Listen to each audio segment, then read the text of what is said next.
Hello, this is Microphone Media. Please like, subscribe, and share. Thank you. سلام تعدنا هذا اللي دحان دوعيلكم دحان دحاديركم ملا عالم زلهم سمعتنا سلام ما أخذكم يخون زي مايكروفون ميديا مايكروفون ميديا حدش سخونكم كعامن قاعد احنا مساخهم النالنا ناي كل شعب مستي نايز فيت 7 أكال كوينكم تقصلوا سبسكرايب زي جوركم سبسكرايب كبروا لايكن شيرن غيركم نخضريوا بخبرنا عدمكم سمعتنا سبسكرايب مقبار حدش تنزخونكم تالايك مقبار كعامن من منقر زي تودوكم يامو نسا مقبار أي ترسو إلنا قطتا نفتنا حزنا لكم مسينا زلنا شرحتات مچم عبي أحمد زلهم نعقوه زلهم صرفوه زيهم ناي أهوديد بلسقنا سباتكن ليتن كترن يمسرح زلو زنا عكايت الناس بهالنجر من عايدلن زياتهم ليتن مسكترن يحاسبوا يستنتنوا من تايكم زواصهم تايكم زيواصهم تعنقب خجور خمس خلو انتاي عقم خمزلوهم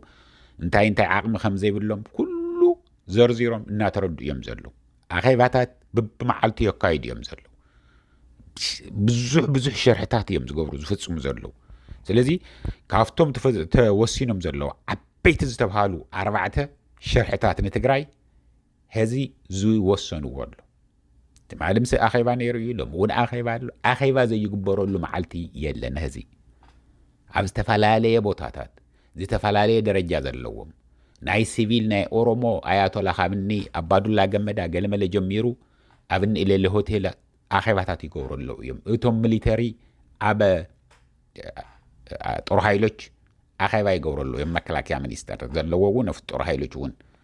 آخيباتاتي قورو اللو يوم توم لعلوات عزيز تخعامهم تريوهم زلوهم هزي مسعبي أحمد أبارات كيلو آخيباتاتي قورو اللو يوم ليتن مسكترون الزارو زلو كمي جرنا نتجرايسي انتاي انت جبرنا ايزو واسنا ايو ازيزي انت جرنا ايو واسنا ازيزي انت جرنا جن يواسنا ايو نابل نتزاتو يو نتخرخرلو انيوم هزجن 4 وسانتات وسينو ملو اذن 4 زين سني لكم سمعوان سمعتنا ون تسمعوا يخم كاو كلن لعل هذا زي ان هلو سمعتي ني عززت سراويت ني مراح تتجراي انت يكون زارب زلخو نور سيفيل زخونكم سمعتنا بدن بغيركم صحافو صرف يبلو جلز يبلو صحافو انتاي كغورو خم تدليوم اذن 4 زغب خوسنا ختغبرات شرحان زلوا اب تግራይ كمي غيرم كسعرون كم زلوم صحاف الله سمعوهم صحافو ننحد حديان سمعكم انت كغورو خم زلوم صحافو ازي لسان مخوان مالت ازي بلاتفورم زي فطيرنا يزننا نهزمنا خنبلينا حانتيت ነገር ካሊ ምክንያት يبلنا هنا حالي مخنيات تمهيركو بصراح بروفيشنال قلم زي يخم زي مبال سلزي يدل مزرابة ما يدل لنا أيد لنا جنك هزن جورو زلنا ني هزبي زواصو تبلوو بزحات تمهاركم بزحات فلتات بزحات تفلالي حساب زلكم علهم يخم بزي صرفي بزي حماق نجر إتاحت بحال زلوا صري زبالت تغرينيا غيركم صحافوا بانجليزيا بمحارنيا بزدلهم صحافوا يردوا أمي زي جورو والو دحارن منتايكم زي جور خام مبال هذه يعتا مغرقته وقت تخلو زعدل النهاية صحافو ليت مسك أتريري هو يسمعوا وياه نفت زرزرون حلف حابيرنا نسمعيه حدا بحدا نخص سمعوا وياه زدلي نحدين هذا قداميتي حيل أير كتكم وسكينو العبي أحمد حيل أير بدرونات ميغاتون النامسا أدلاين تخوينون بميغون كدبري دلويو اتو دومنا إرتران ناي تقراين بستخالة متن بيتن جاسوسات ناي بفلاي زن أكتش زبهالا ناي تركي درونات حانتي أزلاتو خلت تأتي نيرو تحانتي أب سودان توغي عوادي غايا تحانتي جنا باهر دار اللايل ناكومينا تا باهر دار زل أكتشي درون نكاب تركي بخورز عدقا لا لخوينا أتسأل ليتن كترن كعامة جاسوس كوينا تسرحيا ليتن كترن تسرح درون سيازلات بس قال ما تون الترقم مالتي تكنولوجي زلوا بتعامل ليتست ستيت اوف ذا ارت زخونه تكنولوجي زلوا ايو انت تخيلو زخفل مسواتنت وانت تخفيلو انت سبفانو انت مسفانو خوينكا ابا بحر دار زلو معروفه نفرتي إيازل لا زادرون زيا خيد كانت توقع عبي أحمد እንኳን ኣብ አዲስ አበባ ኣብ ኢትዮጵያ ዝበሃል ኣይ መሓደረን እዮም ዝብሉና ዘለዉ ስለዚ ኣብ ትግራይ ዘይቀሪ ናተይልኩም ክትሕዝዎ ዘለኩም ሰማዕትና ኩልኩም ኣብ ትግራይ ዘለኹም ኣብ ደገ ዘለኹም ሓይሊ ኣየር ንኽጥቀሙ ንስለላም ይኹን ኣድላያው ዝኾነ ኸዓመ ብድሮን ንምውቃዕ ወሲኖም ኣለዉ ሓደ በሉለይ ኣብ መጨረሻ ኩለን ምስ ሰማዕኹምዎን ታጠቕልል ዝበለት ውሳነ ዝወሰንዋ ንትግራይ ክዓመላያ መጀመርያ ድሮን ወይ ከዓም ሓይሊ ኣየር ኢትዮጵያ ብተኸኣለ መጠን ለይትን ቀትርን ኣብ ትግራይ ክመላለሳ ክሰርሓ ሳይኮሎጂካሊ ንህዝቢ ከፍርሓ ከርዕዳ ንኸግበር ተወሲኑ ኣሎ ሓደ በሉለይ ክልተ ብተኸኣለ መጠን ሽማግለታት ንምስዳድ እዩ ዝተፈላለዩ ሽማግለታት ህዚ ኦባሳንጆ ሰዲድን ድዩ ህዚ ከዓም ኣምባሳደራት ኣብ ዝቕፅል ከዓም ኣምባሳደራት ክመፁ እዮም ንትግራይ ናይ ኣሜሪካን ናይ ኣውሮጳ ዓድታትን ኩሎም ክመፁ ይኽእሉ ከምቲ ቅድሚ ህዚ ዝግበር ዝነበረ ንኩሎም እናዞረ እናደወለ እናፀውዐ የዘራርቦም እዩ ዘሎ ዓብዪ ኣሕመድ ከይድኩም በቃ ከምዚ ይግበሩለይ ብቁልዑ እዩ ዝነግሮም ንኣቶም ከሸንፎም እየ ከምዚ ውግእ ክለዓል ኣይኮነን ዝብሎም ነቶም ኣምባሳደራት ክትፈልጥዎ ዘለኩም ሰባዕተይ ኣብ ትግራይ ውግእ እንትትጀሚሩሲ ኢትዮጵያ ክትፈርስ እያ እዩ ዝብሎም ከሸንፍ እየ ዝበሃል ቃል የብሉን ኢትዮጵያ ክትፈርስ እያ ክትበታተን እያ 130 140 ሚልዮን ህዝቢ ናብ ዓዲ ዓረብን ናብ ኣውሮጳን ክመጽእ እዩ ናብ ኣሜሪካ እውን ክበጽሕ እዩ ብዝተፈላለየ ዓዲ ገይሮም ይኸው ኣሜሪካ እውን ብዙሓት ኣትዮም እዮም ስለዚ ኣነ ንኽጸንሕ ክትገብሩ ትኽእሉ ዝኸኣልኩምዎ እንተስናፈራራሕኩም ከምዚ ናይ ትማሊ ስቁኢልካ ምንም ትርጉም ዘይብሉ ናይ ኣሜሪካ ወፃኢ ጉዳይ ሚኒስተር ባዕልቶም ዝነገሩና ኣይነግረኩም ዘለኹም ምንም ትርጉም ዘይብሉ ናይ ቪዛ ሳንክሽን ወይ ከዓ ሪስትሪክሽን ጌርና ኢና ዝበልዎ ማንም ከም ዘይኸይድ እናፈለጡ ማንም ንኣሜሪካ ክመጽእ ድሌት ከም ዘይብሉ ካብ ትግራይ ዘለዎ መራሕትም ይኹን ኣሰስቲ ሰራዊትም ይኹን እናፈለጡ ስምም ከዓምተ ይፀውዑ ስቁኢልካ ፍጥር እናበሉ ህዚ እቶም ናይ ብልፅግና ሓሻኸር ኮራኹር ባንዳታት ዕሱባት ስም ይፅውዑ ኣለዉ ንእገለን ፎቶግራፋት ይልጥፉ በዓልቶም ስቁኢልካ ኮይ ዘየለ የለን ናይ እገለ ስም ተባሂሉ ትፀውዐ ተፀሓፈ ነገር የለን እቶም ባንዳታት እዮም ከምኡ ዝፅሕፍዎ ዘለዉ ግን ከምኡ ዓይነት መፈራርሒ እውን ካብ ሕብረት ኣውሮጳ እውን ክወፅእ ይኽእል እዩ ምክንያቱም ኣሜሪካ እንተውፅኣቶ ዩዥዋሊ ናይ ሕብረት ኣውሮጳ እውን ተውፅእ እያ እዚ ይልምን እዩ ከዓም ዘሎ ኩልኩም መግለፂ ኣውፅኡ ተጠንቀቕ በልዋ ዕረፍ በልዋ ውግእ ከይለዓል በልዎም ይብል ኣሎ ስለዚ ሽማግለታት ኣምባሳደራት ክመፁ ብድሕሪኡ ከዓም ናይ ዓዲ ሽማግለታት ናይ ሃይማኖት ኣቦታት ካብ ኦርቶዶክስ ካብ ሙስሊም ማሕበረሰብ ኣውፃፅኡ ዓበይቲ ዓድታት ገይሩ ቀጤማ ሒዞም ጉዝጓዝ ሒዞም ናብ ትግራይ ክመፁ እዮም እዚ ዝወሰንዎ እየ ዝነገረኩም ዘለኹ እዚ ንክልተ ሰለስተ ነገር ክሰርሐልና ይኽእል እዩ ሽማግለታት ምስዳድ እዮም ዝብሉ ዘለዉ ሽማግለታት ኳ ሰዲዶም ነይሮም ኢሉ ተህዚ ፀሊኡና ዝኒሄ ዓኸንትፉ ኢሉና ዝኒሄ ናይ ኢትዮጵያ ህዝቢ ሰልችዎ መሪርዎ ዝኒሄ ወታደር ንኸይኸውን ቀጥታ ንዝኾነ ሓንቲ ጥይት እንተሰሚዑ ከይዱ ኢዱ ዝህብ ዘሎ ወጣትም ይኹን መንእሰይም ይኹን እቶም ወለድም ይኹን ንምንቲ ቁርተይ እዚኦም ፀጊቦም እዮም ናይ ትግራይ ዝኔው መራሕቲ እምበር ንሕና እኮ ኸይድና ለሚና ነርና ንሕና ሽማግለታት ኮይና ኣየኽበሩናን እኮ ኢሎም ዓበይቲ ዓዲ እንኳን ካባና ተልኢኾም ኣኽቢሮም እሹ እንኳን የበልዎምን ኢሉ እቲ ህዝቢ ከቐባልነት ክበና ይኽእል እዩ ስለዚ ሽማግለታት ክንሰድድ ኣለና ኦባሳንጆ መፅኡ እዩ ብድሕሪኡ ኣምባሳደራት ክመፁ እዮም ለኩም ኣለኹ ብድሕሪኡ ከዓመ ሽማግለታት ዓዲ ክመፁ እዮም ካሊእ እውን ፈጢርካ ብሽምግልና እዚ እንትኸውን ተለኸ እንታይ ይኸውን ኣሎ መዓልቲ ይናዋሕ ኣሎ ስኢሉ ኣብ ትግራይ ከንታይ ይግበር ኣሎ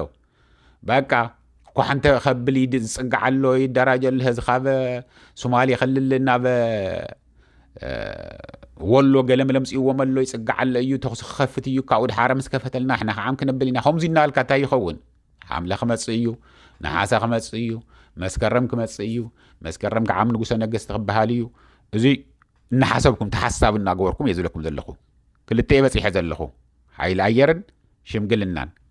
ክልተ ዓበይቲ ዝበለን ከዓመ ንሱ ሳተንውን ኣሎ ኣየን ስምዑወን ክሻዕ መጨረሻ እቲ ዝቕፅል ብጣዕሚ ክንጥንቀቐሉ እውን ዝግበአና መናእሰይን TDFን ብገንዘብ ናብ ኣዲስ ኣበባ ክመፁ ምግባር ይብላል መናእሰይ ዘይተዓጠቑ ዘይተጋደልቲ ዘይኮኑ ማለት እዩ ኣባላት እንተተኽኢሉ ከዓ ኣባላት ናይ TDF ዝተኸፈለ ይከፈል ትቅርሺ ህቲሙ እዩ ዘምፅኦ ዘሎ ስኢሉ ኣብ ወረቐት እዩ ተሃቲሙ 1 ትሪልየን ቅርሺ እኮ እዩ እትዩ ህዚ እውን 1 ትሪልየን ህቲሙ ከምፅእ ይኽእል እንታይ ኣትይዎ ዋላ ወረቐት ይኹን እንታይ ኣትይዎ ኣብይ ኣሕመድ ታስልጣኑ እዩ ዝደሊ ስለዚ ዝተኸፈለ ይከፈል የተከፈለውን ይከፈል ሀብታሙም ከትግራይ ተወላጅናም ከሌላውም ብሔር ብሔረሰብ እዚ ነጋዴ የሆኑ ሀብታም ሆኖ ተንደላቆም የሚኖረው ያለውን እንሳተም ዝወል ወይ ዝነገርኩም ለኹ ቃል በቃል የሚኖሩትን ያሉትን ግዴታቸው ግንባር ሄዳችሁ ተዋጓንላቸውም ግን በገንዘባቸው ግን መዋጋት አለባቸው ለኢየሱ ስልጣን ለማቆየት መከፈል ያለበት ገንዘብ ነው እነሱ ሌላ በህይወቱ እየከፈለ ነው ይሉ ይተዛሪም ስለዚህ ዝተኸፈለ ተኸፊሉ መናእሰይን TDF ኣባላትን ንኹመፁ ግበርዎም ትዕፅዋ ክባ ከም ዘሎ ቅፅል እዩ እዚ እንደ ሓሳብ እናገበርኩም ስለዚ ሳልሳይ ብገንዘብ መናእሰይን ወጣታትን ክሻዕ ተፀሪጎም ዝውድኡ ምውፃእ ዝወደ ይወድእ ግዘ ሕዚ እናገመትኩም ይኹት ናይ መጨረሻ ውሳነ እንተኸም ምዃኑ እናተረድአኩም ይመፅእ ዶ ኢለ እየ ዝኣምን ተለተሉ እናበልኩ ግን ክውድአልኩም ናፍቱ ናይ መወዳእታ እንትንመፅእ ተለና ትዕፅዋን ክባን ክቕፅል እዩ ምንም ዝኣቱ ነገር የለን እንተኣተወጉን በቃ የግድ ከኣተለዎ ግዛዕ ሽማግለታት ከይዶም እዮም ዝኾነ ነገር ስደት ተተውሂሉ ሰሙን ዘየፀንሕ ደይኒ ይልኩም ንስኡልካ ንእሽተይ ነገር ወይ ነዳድን ንእሽተይ ወይ መድሓኒትን ንእሽተይ ወይ ገንዘብ ቅርሺ ናይ ሓደ ወርሒ ናይ ክልተ ወርሒ ደሞዝ ከፊልና ኩሚና እዚ ክብሉ ይኽእሉ ብቶም ሽማግለታት ጌርካ ዝስደዱ ማለት እዩ ግን ከ ምንም ዘምፅኦ ነገር የለን ሌላ ዋርሕ ዘይተኸፈሎም ናይ መንግስት ሰራሕተኛ ምንም ዘብል ነገር የለን ግን ሳቶም ግን እንታይ ዝብሉ ዘለው በቃ ሰላም እንተተገይሩስ ደሞዝኩም ክኽፈለኩም እዩ ነዳዲ ክመፀልኩም እዩ ገለ ክኾነልኩም እዩ ሰላም እናሃለወ መዓዝ ሰዲድካልና ኢሉካ ክሕተት ኣለዎ 3 ዓመት እኮ ሓሊፉ ዓፂኻና ገንዘብ ናትካ ገንዘብ እንተይኮነስ ናተና ገንዘብ ሴቭ ዝገበርና እዩ ንሕማዕ ገዛ ክኾነና እዩ ኢሉ ዘቐመጥና እዩ ኣብ ባንኪ ብናይ ዓለም ለኸ ሕጊ ጋራንቲ ዘለዎ ኣብ ዝደለኻዮ ግዜ ከይድካ ከተውፅኦ ትኽእል ገንዘብና እኮ ከልኪልካና ኢኻ ዘናኻ ቅርሺ ዝበሃል እዩ ክበሃል ዘለዎ እምበር ነቲ ቅርሽኻ ነቲ ሰሪሕኻ ረሃፅካ ዝረኸብካዮ ገንዘብ ዘቐመጥካዮ ዘይሃበስ ደሞዝ ክኸፍል ኢልካ ምፅባይ ናይ ዓሻ ይኸውን ማለት እዩ ግን እንታይ ጥቕል እንትብሎ ተለኻ እንታይ እዮም ዝብሉ ዘለው ናይ ትግራይ ነገር እዮም ኢሎም የትግራይ ነገር ማሰላቸት እንዲሰለቸው እንዲመረው ማድረግ አሰልቺኻ አማሪርካ ህዝቢ ረይረይ ክብል ፎቶም ፀልም ናባና ክመፅእ ክንገብረለና እምበር ናብ ቃል በቃል ዝበልዋ ክነገረኩም ዓዲግራት ሒዝና ኢና ሽረ ሒዝና ኢና መቐለ ሒዝና ኢና ገለመለ ዝብል ህዝቢ ክፅበይ ይብሉን ኣይንኣቱን ናብ ትግራይ እዮም ዝብሉ ዘለው ናብ ትግራይ ሰይ ንኣቱን ቅድሚ ህዝቢ እውን ብዙሓት ኣጋይሽ ዓዲመ እናዛረብኩ እንዳሃለኹ ናብ ትግራይ መፅኡ ይዋጋእ እናበሉ ዝዛረቡ ነይሮም እዮም ስለዚ ናብ ትግራይ ሲ ህዝቢ ሰራዊት ክመፅእ ኢልኩም ከይተሓስቡ ኣይመፅን ኣይወረርን እንታይ ከፊእዎ ንሱ ምዕራብ ትግራይ ሒዙ እዚ ኩለይ ንብረት ዝኩለይ ሃፍቲ ናይ ምዕራብ ትግራይ ወርቂ ይቐር ገለመለ እናጓሕጉሐ ስልጣኑ እናዳራጀወ ሕገ መንግስቲ ክቕይር ላዕልን ታሕትን እናበለ ኣብ ኣዲስ ኣበባ ተንደላቂቁና እናነበረ እንታይ እትይዎ ኢሉ እዩ ውግእ ህይወቱ ዝሕፅር ናብ ትግራይ ዝኸደሉ ናብ ትግራይ ኣይንኣቱን ኢና እህስ ረይረይ ክነብሎ ብሓይሊ ኣየር እናፈራራሕና ብድሮናት እናወቃዕና ሽማግለ ሰዲድና ስሞም እናጥፋእና ኣምባሳደራት ሰዲድና ዓድታት እውን ኩሎም ክፀልእዎም እናገበርና ናይ ጂኦፖለቲክስ ክሻዕ ዝቕየር ምስ ኤርትራ ከይራኸቡ ምስ ሱዳን ከይራኸቡ ኣብዶብ እናኸድና ኣብዶብ ዝረኸብናዮ ብድሮን እናወቃዕና መናእሰይ ሰልችይዎም መሪርዎም ጠሚዮም ፀሚኦም ናብ አዲስ ኣበባ ንኽመፁ ገንዘብ ዝኹለይ ብዙሕ ገንዘብ ክውሃበኩም ኢል እናበልና እናሃብና ኣምፂና TDF እውን እናኸደ እቶም TDF ናብ ኣዲስ ኣበባ እንትኸዱ እንተለዉ ከዓመ ናብቶም ብፆቶም ኣብ ደገ ድሓር ዝቐረዩ ክንዲዚ ዝኣክል ኣሽሓት ተውሂቡና ክንዲዚ ዝኣክል መንበሪ ተውሂቡና ፅቡቕ ንነብር ኣለና እናበሉ ነቶም ኣብ በረኻ ዘለዉ ተጋደልቲ እውን እናፀውዑ ንኽወስዱ ንኽገብሩ ካብኡ ኸ ረይረይ ኢሎም ክፈርሶ ኣለዎም እምበር ቀጥታ ፊት ከይድና ተዋጊእና እንኳን ህዚ ብፈተውቲ ሓደ ብተናውሒ ቁፅሪ ይብሉ ኣለዉ ብተናውሒ ቁፅሪ اتو زلو ركب مس فانو زلو مركب مكل حلحي خيل مس تي دي اف فانون مس صمدو زلو ناي ارتران ناي تግራይ ውን كل حلحي كبالاش يخيل اب منغو حزب انت مارر انتلون ناب قرحنت زاتولو ውን كفطر يخيل سلازي نحنا ناب تግራይ ناتولو من مخنيات يلن عندنا حنتن نغبرا انت ايا ازيني نحنا فص زين 4 شرحتات زين 4 بلاني لمون زنو خقصلا زلون ወይ ከዓመ ተን ዘይተጀመራውን ክጅመራ ዘለውን እዚአን የኒሎም ወሲኖም አለው ንብለኩም ሰማዕተይ እና እዚ ፎሊጡ መንግስት ትግራይ እንታይ ክገብር ከም ዘለዎ ሰራዊት ትግራይ እንታይ ክገብር ከም ዘለዎ እዞም ተማዛበልቲ ተመለሱ ኸኸርሙ መዓመ ይሃልቁ እዮም ዘለው ይሞቱ እዮም ዘለው ብጥሜት ክረምት እንተመጽኡ ከዓመ አስቸጋሪ እዩ ህዘ ኣብ ትግራይ ውሕድ ማ እዩ ክህሉ زبل تنويت ون يرأى له مترولوجي خم يبل له معراب تقرأ انت حزنا جن انتن أس هزبنا